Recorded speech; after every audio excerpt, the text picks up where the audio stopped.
Saludamos al ingeniero Juan Cristóbal Lloret, quien es asambleísta por la provincia de La Suay. Ingeniero Lloret, muy buenos días. Quisiéramos conocer su punto de vista sobre este punto culminante al cual ha llegado el caso Sobornos 2012-2016 y si coincide usted con ese calificativo de gran payasada con el que se ha referido Rafael Correa a este juicio. Gracias, muy buenos días. Un cordial saludo para usted, Gustavo, en esta mañana. Para la directa audiencia, mis mejores deseos de prosperidad en este año 2020 y al igual que para usted.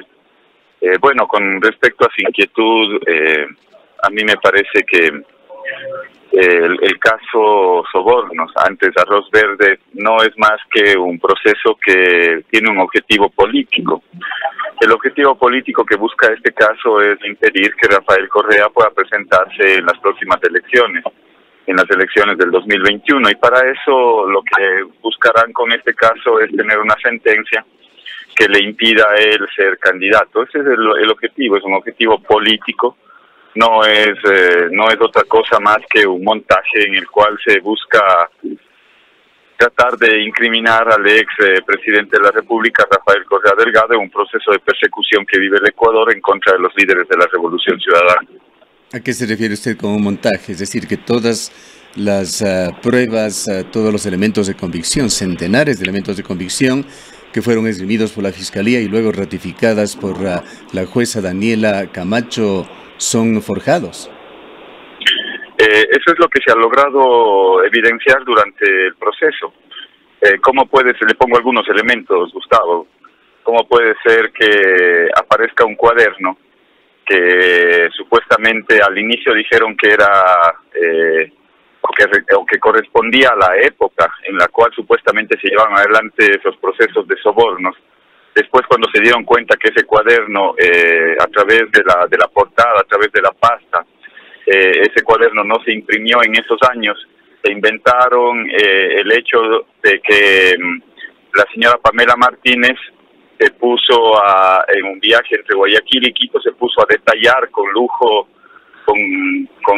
de detalles, valga la redundancia, todos los valores que supuestamente se han aportado. Esa es la prueba madre de todo un caso que evidentemente es un montaje para tratar de incriminar al expresidente Rafael Correa. Pero sobre todo a él se le acusa a consideración de los jueces, y es precisamente temas como este los que dilataron la decisión de la jueza, que incluso se abrió un compás de espera durante los últimos días del año anterior. Pero además de estos cuadernos que usted los pone en duda, han habido cantidad de pruebas, incluso facturas que demuestran pagos que fueron dirigidos para favorecer a Alianza País en este sistema en el cual se captaba dinero, aportes de contratistas estatales que se usaron para financiar actividades proselitistas del partido, y a cambio se daban contratos del Estado, en su mayoría que terminaron con sobreprecios, con obras mal concluidas como la construcción de carreteras, mega obra de todo tipo que aquí en la ciudad de Cuenca ha afectado también en el caso del poliducto Pascuales Cuenca y de obras viales muy mal realizadas. A ver, Gustavo, esa es una aseveración. Mientras tanto, eso tendrán que probarlo. Lo que usted está planteando es una aseveración, o lo plantea como una aseveración. Pero eso tendrán que probarlo ante la justicia. Por lo pronto, y yo los elementos que los expongo son los elementos que conozco del proceso. ¿Cómo puede ser que con un cuaderno en un viaje entre Guayaquil y Quito, esta señora Pamela Martínez pueda detallar con todos los centavos correspondientes cuánto ha aportado una determinada persona? Pero sobre este caso, a Rafael Correa se le imputa porque supuestamente le dieron $6,000, ojo, que el expresidente Rafael Correa lo ha dicho con claridad que eso correspondía a un préstamo de los propios aportes de los compañeros que estaban aportando a un fondo común, y que ese préstamo fue devuelto por el propio expresidente Rafael Correa. $6,000, ojo, $6,000.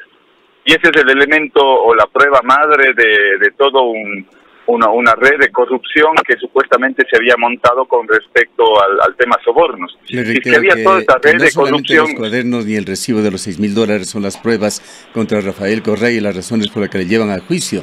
Rafael Correa, por la serie de pruebas y elementos de convicción de la Fiscalía, es declarado como la persona que dirigía este esquema de corrupción. De eso, por lo menos, no han expresado ninguna duda la Fiscalía ni la jueza al llamarlo a juicio. Mire, Gustavo, a él se lo acusa como el principal de una red de corrupción. Si es que había una red de corrupción, ¿qué papel jugaba el vicepresidente de la República, Lenín Moreno? ¿Por qué no está sindicado dentro del proceso? Bueno, algunas interrogantes que debería tengo. Sumarse, debería sumarse. Pero es que eso no pasa, Gustavo. Lo que pasa es que sí, pero es el hecho de que no se le incluya a alguien, eso no implica inocencia de quienes sí están. Pero ya le estoy diciendo que hay elementos de convicción que son burdos montajes con respecto a lo que se quiere como un objetivo político de bloquear, de impedir que Rafael Correa pueda regresar al Ecuador y ser candidato a la presidencia. Entonces, si es que había una red de corrupción tan grande como supuestamente dice que existió, ¿qué papel jugó Lenín Moreno si él era vicepresidente de la República? ¿Por qué no se incorporó, si es que esto correspondía a una investigación periodística? Yo tengo algunas dudas y las planteo para la reflexión colectiva. Si es que había un reportaje y a través de ese reportaje supuestamente se judicializó este proceso, ese mismo reportaje también daba cuenta de los aportes que se hicieron en la campaña o para la campaña 2017. ¿Por qué solo casos sobornos 2012-2016? ¿Por qué no se incorpora? Tendría que abrirse un nuevo juicio. Posiblemente tendrán nuevamente que periodistas ecuatorianos configurarlo como lo hicieron el señor Villavicencio y otros periodistas para de alguna manera catalizar esto en la justicia. A lo mejor posiblemente se están ya realizando investigaciones que generarán en otro juicio, pero reitero, usted está usando sofismas, perdóname que le diga, ingeniero Lloret, al poner ejemplos de casos que no se ventilan en la justicia y que estos, al no realizarse así, cosa que está mal y que además lo vamos a defender, con esto se declararía la inocencia de quienes están acusados. Perdóneme, Gustavo, usted está aseverando cosas que todavía no se han probado por parte de la justicia. Usted ya le está prejuzgando a Rafael Correa como si fuese culpable de un hecho que está siendo investigado por la justicia y que todavía no tiene ninguna sentencia. Usted ya lo está dando como cierto. Lo que no es culpable, es un reo de la justicia ecuatoriana, de eso estamos hablando. Pero usted está planteando como si él ya fuese culpable de un delito que todavía ni siquiera se ha probado. Pero yo le estoy dando algunos elementos para la reflexión colectiva, porque me parece que es importante hacerlo. Si es que hubo tal red de corrupción, insisto, dos cuestionamientos que le hago a usted y le hago a la audiencia. Si es que hubo una red de corrupción, ¿qué papel jugaba el vicepresidente de la República? Porque si es que hubo una investigación periodística sobre los aportes de campaña 2017, que también es pública, ¿por qué no está judicializado? ¿Por qué no ha avanzado al mismo camino en el cual o con el mismo ritmo que ha avanzado el otro caso? Porque seguramente dentro del esquema de financiamiento de las campañas, al igual que lo que sucede supuestamente en Alianza País o lo que sucedió en Alianza País hasta el 2016, bueno, entonces, ¿cómo se financiaron las campañas del 2017 en las cuales Moreno ya estuvo presente? Y otra interrogante adicional, ¿cómo se financian las campañas de Nebo, de cómo se financiaron las campañas de la señora Cintia Viteri? ¿Por qué no hay una investigación abierta sobre ese tema? Yo le pregunto a usted, ingeniero Lloret, usted fue parte de Alianza País, hoy es de la Revolución Ciudadana. Usted fue parte de todas estas campañas en las cuales fue elegido como concejal, en otra parte estuvo como gobernador de la provincia, en otra parte ha sido legislador y estuvo en las campañas. ¿Por qué no presenta usted las pruebas de qué pasó en esta campaña 2017, qué pasó en la campaña de la cual se habla? Esto nos decía una persona que lamentablemente pasó a mejor vida, Osvaldo Larriba, de un aporte ilegal de Coopera, por ejemplo, que se había dado para las campañas de Alianza País. ¿Por qué no, ustedes como actores, por qué no documentan estos espacios que estarían aún por ser investigados? Porque yo no conozco, pues, Gustavo, porque yo sí fui parte de Alianza País y nunca niego ni reniego mi pasado político, a diferencia de otros actores, porque yo sí sé de dónde provengo y yo le puedo decir con toda la certeza y con toda la seguridad que yo no he recibido ni medio centavo de ninguna empresa constructora o de ninguna empresa en la cual se haya pretendido financiar las campañas en el Azuay. Entonces yo le puedo decir con toda la certeza y con toda la claridad que yo no he recibido ni cuando fui director de Alianza País, ni cuando estuve presente en las diferentes campañas. Por lo tanto, lo que se pretende con este montaje, con este burdo montaje, es un objetivo político. El objetivo político hay que tener claridad de azuayos y cuencanos. El objetivo político es impedir que Rafael Correa se presente en la papeleta para el 2021, y eso tenemos toda claridad. Cuando usted fue candidato, ¿no se preguntaba, no se interesaba en saber de dónde salía tanto dinero para las fastuosas, gigantescas campañas que mantenía su movimiento, Alianza País? ¿Qué tanto dinero, Gustavo? ¿Por qué lo asevera de esa forma? Yo, perdóneme, no concuerdo con esos criterios o con ese sesgo periodístico que usted lo mantiene en contra de la Revolución Ciudadana. No es la primera entrevista en la cual tenemos que terminar discutiendo sobre estos temas. En ningún momento hemos dispuesto de una cantidad enorme de recursos o de dinero para las campañas. Por el contrario, siempre hemos tratado de tener una campaña austera en la medida en la cual nuestros recursos sean los que puedan abonar, o los recursos de la militancia, o los recursos de los procesos en los cuales se llevaban adelante internamente para poder financiar esas campañas. Entonces, no estoy de acuerdo con eso. ¿Se da cuenta que usted está calificando como campañas austeras a las realizadas por Alianza País? En la medida en la cual se llevaron adelante una serie de procesos internos de la militancia para poder financiar precisamente esas campañas. Al menos en mi gestión en la provincia de la Azuay, cuando yo fui director de Alianza País, jamás recibí una cantidad de recursos, es más, nunca recibí una cantidad de recursos que nos permita financiar las campañas. Por el contrario, fueron los propios candidatos y la propia militancia a través de los aportes colectivos los que lograron financiar esas campañas en el Azuay.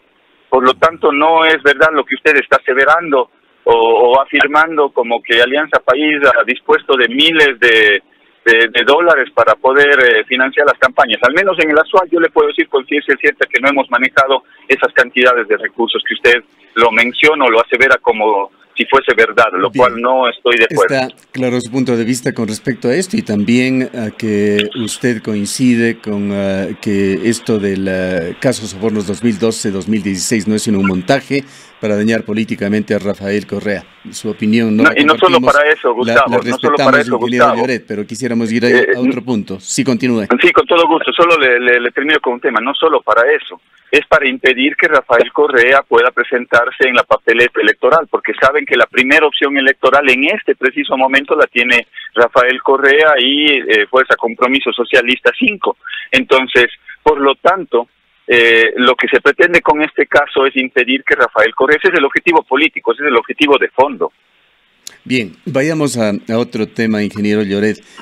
Nos parece que es aproximadamente un año, era enero del año anterior, si no me equivoco, cuando se publicó la reforma a la Ley Orgánica de Comunicación en el Registro Oficial. Y aquí hubo algo que se lo cualificó como una omisión por parte de varios legisladores en cuanto al artículo 5 de esta reforma, que mantuvo a la comunicación como un servicio público en su definición, contradiciendo al resto del cuerpo legal. Una comisión en la Asamblea, de la cual entendemos usted es parte, trató este tema, pero hasta el momento no ha tenido ninguna resolución. Quisiéramos saber cómo se encuentra el mismo. Sí. Gracias por esta segunda inquietud, Gustavo. Efectivamente, yo soy miembro en el segundo periodo de la Comisión de Derechos Colectivos, en la cual se está tratando una serie de reformas a la Ley de Comunicación. Estas reformas, hay 6 proyectos o 6 iniciativas de ley, de reformas a la ley. De esas 6 iniciativas, 3 ya han sido calificadas por el Consejo de Administración Legislativo y han sido remitidas a nuestra comisión. Dentro de esas 3 iniciativas hay una del actual presidente Moreno, en el sentido de poder reformar el artículo 5 que busca dar un concepto a la comunicación y a los medios de comunicación. Y también hay otra reforma presentada por otro asambleísta, del asambleísta Callejas, que lo que busca es poner un límite al gasto en publicidad de las diferentes instancias públicas, al igual que limitar la posibilidad de que las figuras, los nombres, las fotografías de de las autoridades locales puedan ser las que se promocionen, sino por el contrario que se promocionen las obras. Dentro del límite que se plantea, se propone que sea el 0.2% del presupuesto que tienen los que manejan las instituciones públicas, las que se pueda invertir en promoción y difusión. Esas dos iniciativas ya están avanzadas en la comisión. Hoy estoy en camino a la asamblea para poder recibir algunos catedráticos de diferentes universidades que puedan exponer sobre estos temas y tener mayores elementos para poder tener al final en las próximas semanas un informe para primer debate para que pase al Pleno de la Asamblea Nacional y poder exponer una propuesta de reformas a la Ley de Comunicación. En lo que se refiere a la comunicación como servicio público, ¿cuál es su opinión? A ver, ahí yo creo que hay que tener dos dimensiones. A mí me parece que hay que tener la dimensión correcta en el sentido de que la comunicación constituye un derecho que tienen las audiencias, que tienen los ciudadanos de poder ser debidamente informados. Y a mi modo de ver constituye un servicio público porque la incidencia que tiene la comunicación al final termina impactando positiva o negativamente dentro de las audiencias, dentro de del diario convivir o vivir de los ciudadanos. Por lo tanto, a mi modo de ver, constituye un servicio público. A mi modo de ver, no cabe la propuesta o la reforma que se está planteando por parte de Lenín Moreno. Sin embargo, ese criterio es el que está en discusión. Habrán algunos otros criterios de algunos otros colegas legisladores que piensen distinto, más allá de que ustedes saben que nosotros no tenemos mayoría en la Asamblea Nacional que nos permita sostener las reformas o que nos permita aprobar determinados cuerpos normativos. Pero, ingeniero Lloret, la transformación de los derechos de comunicación en servicio público es inconstitucional, contradice definiciones claras y garantías para la libertad de expresión contempladas en estándares internacionales. Mire, ese puede ser un criterio respetable, eso es precisamente lo que se está debatiendo en la comisión, y yo he podido escuchar algunos otros criterios que vienen sobre todo de la academia o de algunos otros sectores que no necesariamente tienen esa interpretación.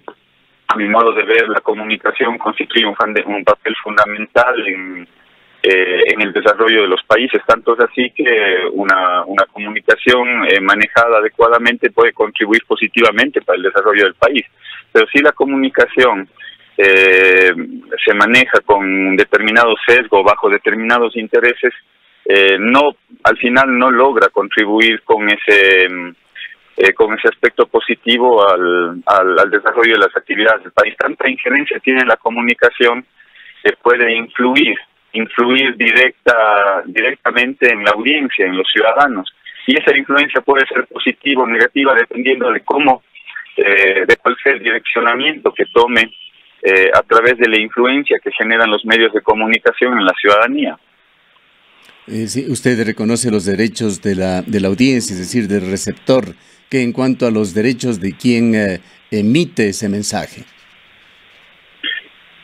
Por supuesto que se reconocen los derechos tanto de quienes emiten esos mensajes como de los receptores, de las audiencias. Es más, yo creo que la comunicación ha avanzado muchísimo, y sobre todo en estas últimas 2 décadas.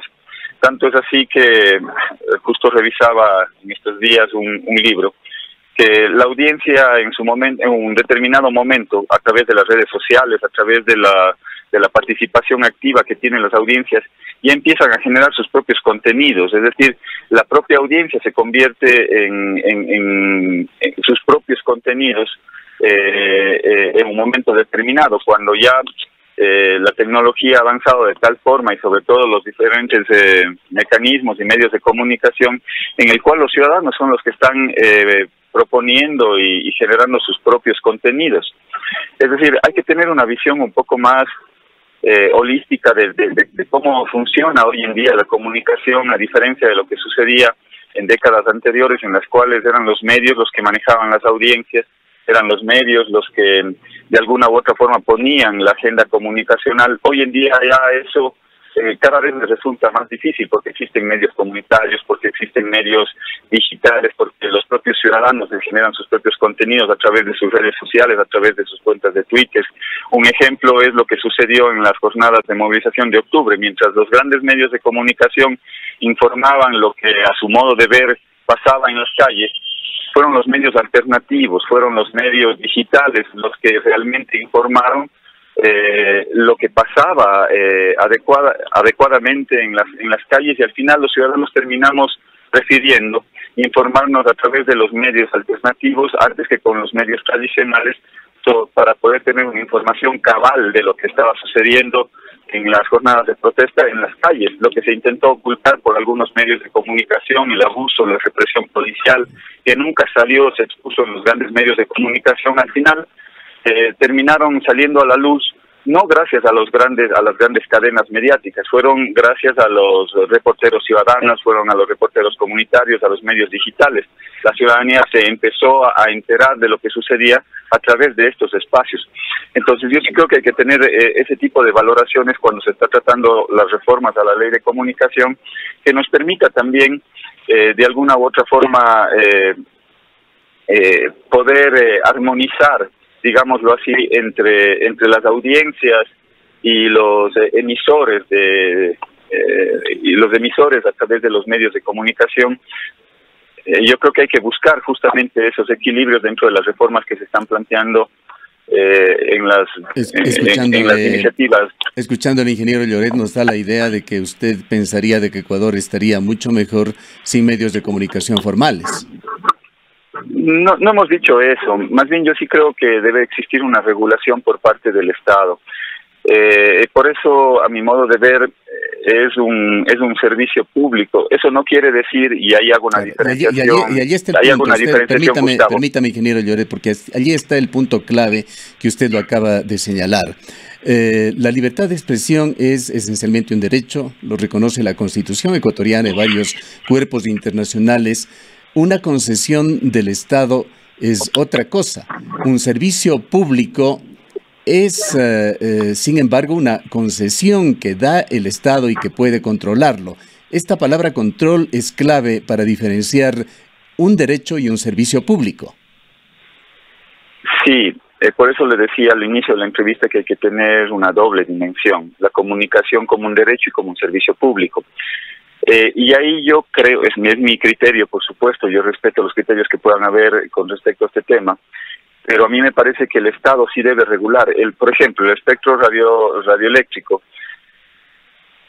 no es infinito, el espectro radioeléctrico es limitado. Aquí estamos hablando de regulaciones de carácter técnica que son indispensables, si no viviríamos en un caos.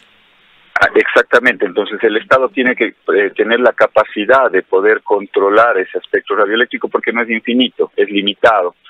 Pero una cosa, y ahí hago una diferenciación, una cosa es el Estado y la capacidad que tiene de controlar, pero eso no significa que sea el Estado el que tenga la exclusividad de poder emitir las señales o emitir las noticias. Yo creo que ahí tiene que haber una cabal participación, como establece la ley, de los medios privados, de los medios públicos y de los medios comunitarios. Pero justamente ayer estaba haciendo una revisión de cómo está repartido ese espectro radioeléctrico, por ejemplo, porque no es infinito.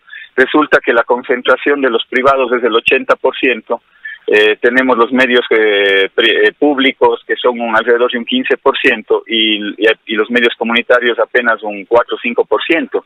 Entonces, cuando la ley establece otro tipo de parámetros, establece un 30-30-30, es decir, la posibilidad de que cada uno de los sectores, lo público, en el cual puede estar inclusive el propio, y evidentemente el propio Estado, pueda manejar alrededor de un 30%, lo privado un 30% y quizás lo comunitario un 30%.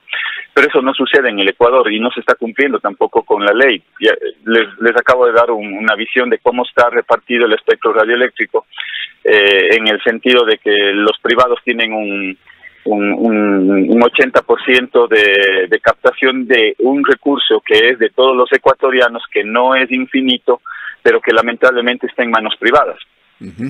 Creo que el tiempo ha mostrado que estas utopías, y por tanto hablo de utopía como un ideal, son difíciles de cumplir, pues esta ley estuvo vigente durante buena parte del gobierno de Rafael Correa, y esta situación en la cual usted tiene razón de una preeminencia de los medios públicos sobre privados y comunitarios no ha cambiado para nada. Sí, es un proceso, Gustavo. Ojalá ya quisiéramos tener una cobertura en igualdad de porcentajes de los diferentes actores que constituyen una sociedad. Eso es lo deseable, eso es lo utópico, como usted lo plantea. Pero hay que avanzar en ese sentido. A mí me parece que eso es sano, a mí me parece que eso le hace bien a la comunicación, a mí me parece que eso le hace bien a la propia ciudadanía, a la propia audiencia. Sí, sano pero poco práctico. No podemos quedarnos allí, ingeniero Lloret. Pues nada más le traigo un caso cercano que usted conoce. Hay una radio de Etapa, que bien que Cuenca se dé el lujo de tener una radio pública, pero pregunte cuántos dolores de cabeza significa para Etapa mantener ese medio de comunicación. Ojalá pudiera hacerlo, ojalá las universidades tuviera cada una de ellas un medio de comunicación que pueda dedicarlo de mejor forma a la cultura, a instruir a la gente, a entregar programas educativos, pero desgraciadamente en la práctica es bastante difícil.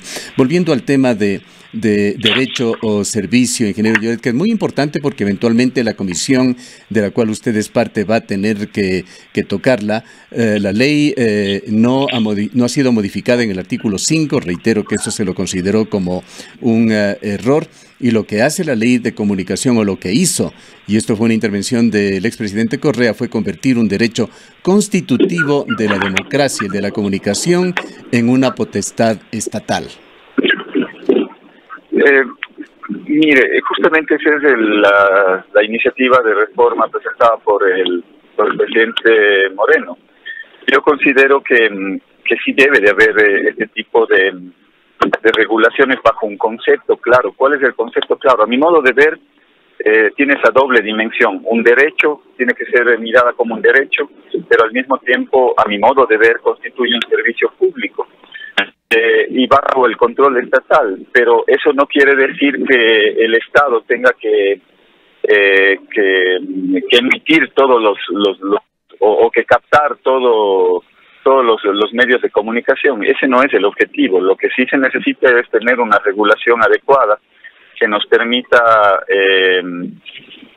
cumplir con la propia ley, con lo que acabamos de tener esa reflexión, un 30% para lo público, para lo privado o para lo comunitario. Pero ¿quién tiene que regular eso? El Estado.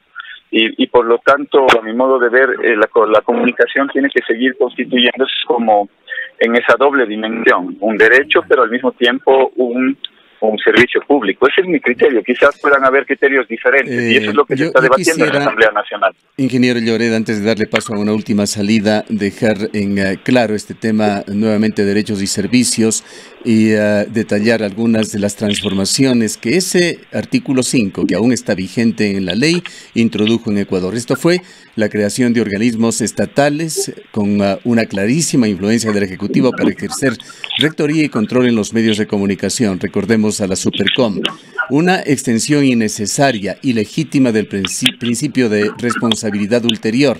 Conoce también la audiencia los abusos que se dieron en este tema, el establecimiento de un sinnúmero de regulaciones que tenían que cumplir los medios de comunicación, que poco a poco se los ha ido quitando, incluso atentando contra las audiencias por la cantidad de ruido, le hablo en un término técnico de la comunicación, de todo lo que interfiere con una buena comunicación, y finalmente la construcción de un monopolio estatal de comunicación que pretendía convertir a los medios públicos y estatales elementos de publicidad, de propaganda del gobierno. Todo esto es lo que se ha posibilitado con esta utilización de servicio en lugar de derecho con respecto a la comunicación.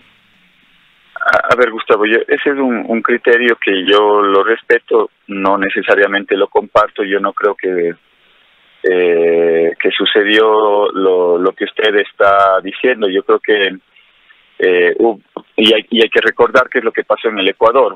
Hubo una consulta popular en la cual el soberano, el mandante, el pueblo ecuatoriano, se pronunció masivamente en favor de la generación y de la creación de una ley de comunicación que pueda precisamente poder regular a los medios de comunicación. Hoy ya no existe, porque hubo una reforma que pasó hace un año. Hoy ya no existe una instancia administrativa que pueda manejar o que pueda controlar o que pueda supervisar todos los procesos de comunicación en el Ecuador. Esa instancia administrativa, que era la Superintendencia de Comunicación, se eliminó. Hoy estamos recurriendo a la supuesta autorregulación, pero yo me pregunto, ¿qué supuesta autorregulación hubo en las jornadas de octubre con respecto al papel que cumplieron los medios de comunicación? Ingeniero Lloret, usted se queja porque tenemos polémica cuando hablamos, pero no me diga que usted añora a la Supercom. Yo soy respetuoso de la voluntad del soberano, del mandante, del pueblo ecuatoriano, y el pueblo ecuatoriano masivamente se pronunció a favor de la regulación de los medios de comunicación. Nosotros buscamos un instrumento, nosotros buscamos un mecanismo que pudo haber sido perfectible, pero acá prefirieron eliminar ese mecanismo. Y hoy, lamentablemente, las audiencias prácticamente se encuentran en la indefensión. El día de mañana cualquier ciudadano puede ser linchado mediáticamente y tiene que recurrir a las instancias, ya no a una instancia administrativa, sino tiene que recurrir directamente a instancias judiciales para poder defender sus derechos. ¿Y le parece mal eso? ¿Le parece mal que la justicia administre estos temas que son derechos indiscutibles de una persona, y no poder ser denigrado, por ejemplo, en un medio de comunicación? Pero no, tenía que ponerse un actor estatal para que en juicios sumarios define estas situaciones, más allá de lo que puede decidir la justicia ecuatoriana con sus instancias que sí lo tiene. Insisto, esa fue parte de la voluntad que se expresó del pueblo ecuatoriano. El pueblo ecuatoriano se expresó en las urnas, no es que se impuso esta decisión. Fue el pueblo ecuatoriano el que se impuso en las urnas y dijo que está de acuerdo en que se regule a los medios de comunicación. Insisto, nosotros planteamos un mecanismo de regulación bajo el carácter administrativo, es decir, si un ciudadano era afectado en su honra, si es que no que si estaba siendo de objeto de un linchamiento mediático, como sigue ocurriendo en el Ecuador en algunos casos, recurría a esta instancia administrativa. Hoy tiene que recurrir a una instancia judicial con los concernientes y someterse a ese engorroso proceso que significa un proceso judicial. Significa que tiene que contratar un abogado defensor al cual tiene que pagarle los honorarios. Es decir, hay una serie de procesos que se complicaron para las audiencias, para los usuarios, para los ciudadanos. Cuando antes tenían procedimientos expeditos bajo un régimen administrativo, es decir, a través de la Supercom se presentaba una queja, una denuncia, y automáticamente se procesaban esos requerimientos de parte de las audiencias. Ese era un mecanismo que nosotros... Para citar solamente un caso, recordemos aquel famoso juicio contra Diario El Universo. Fueron 40 millones de dólares lo que se le impuso, además con otro tipo de injerencia en la justicia. Eso es lo que permitió la ley de comunicación. Bueno, si es que cometieron algún error el Diario El Universo y por el cual debían haber sido sancionados, eso es lo que correspondía. Pues. Bien. El tiempo no nos da para más, ingeniero Lloret. Entendemos entonces que usted, dentro de esta comisión en la Asamblea, persistirá en que se mantenga el artículo 5 que considera a la comunicación como un servicio público y no como un derecho. Insisto, hay que tener esa doble dimensión, como un derecho y al mismo tiempo como un servicio público. No es que sean excluyentes. Un derecho para el oyente y un servicio público para el emisor.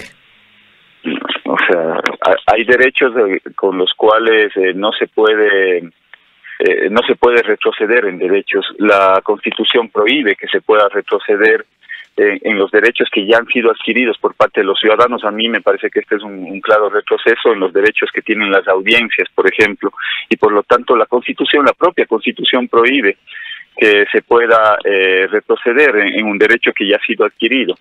Y yo soy respetuoso de la Constitución, no puedo ponerme del lado de violar la Constitución o de o de poder dar paso a una reforma que viola precisamente los derechos de las audiencias, de los ciudadanos. Por lo tanto, ese es mi criterio. Podrán haber otros criterios dentro de la Comisión y de la Asamblea Nacional. En este último punto coincidimos totalmente con usted, ingeniero Lloret, y el artículo 424 de la Constitución señala que se debe acoger la versión o la interpretación más progresiva, en este caso en cuanto a la definición de derecho a la libertad de pensamiento, y ojalá así actúe la Comisión. Gracias por habernos atendido, ingeniero Lloret. Gracias a usted, Gustavo, por el espacio. Un saludo cordial a toda la audiencia. Juan Cristóbal Lloret, asambleísta por la provincia de La Suay.